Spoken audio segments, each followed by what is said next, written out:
두 번째 물음표는 뭡니까? 네, 두 번째 물음표는 잘못 시킨 배달 음식 취급입니다. 저희가 이제 조명현 씨 사진을 걸었는데, 네.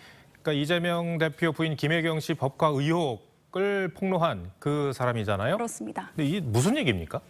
네, 이번에는 이 조명현 씨 본인이 이렇게 잘못 시킨 배달 음식 취급을 받았다고 얘기를 한 건데요. 이 상대는 바로 국민의힘입니다. 네.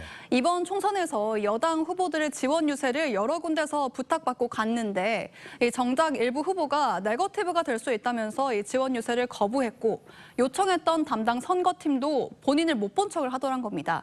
결국 비 오는 날 4시간을 기다리다가 인사도 받지 못하고 돌아온 적도 있었고 이 섭섭함을 주변에 토로하면서 자신을 이렇게 비유를 한 겁니다. 지난 대선 때부터 조 씨가 폭로한 내용을 국민의힘이 심심찮게 활용하지 않았습니까? 맞습니다. 이재명 대표 부인인 김혜경 씨의 경기도 법인카드 유용 의혹을 비롯해서 여러 제보를 했죠. 그래서 지난해 그 내용을 책으로 출판했을 때는 여당 지도부가 여기에 단체로 참석을 하기도 했습니다. 우리 국민의힘은 조명현 작가님을 비롯한 여러 공익 제보자들의 희생과 용기가 헛되지 않도록 그런 대한민국을 만들 수 있도록 최선을 다하겠습니다. 감사합니다. 물론 조 씨가 여당 비례대표 출마를 신청했다가 탈락하기도 해서 여기에서 오는 아쉬움도 분명히 있을 겁니다. 또 더 이상은 단순히 제보자로만 보기는 어렵다는 시각도 있는데요. 하지만 여당이 이번 총선 최대 전략으로 삼은 2조 심판에 이런 내용을 활용만 하고서 이후에 감사 인사 한마디도 없었다고 하니까 그 서운함도 이해가 되는 측면도 있습니다. 또 가수 김은국 씨도 최근에 국민의힘을 목숨 걸고 도왔는데 밥 한 끼 먹잔 말이 없다면서 인간적인 차원에서 고맙다, 감사하다는 연락은 해야 하지 않냐 이렇게 말을 하기도 했습니다. 참패를 하다 보니 이런 걸 챙길 겨를도 없나 봅니다.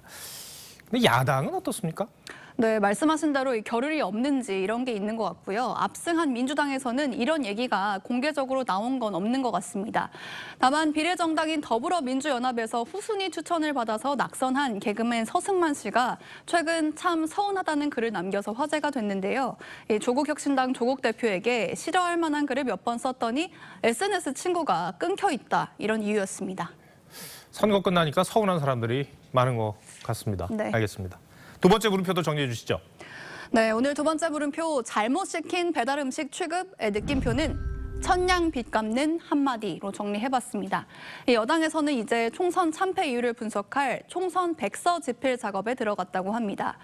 당내 인사들을 잘 챙기지 못하고 새로운 인재를 영입하지 못하는 게 항상 여당의 문제점으로 지적이 되는데요.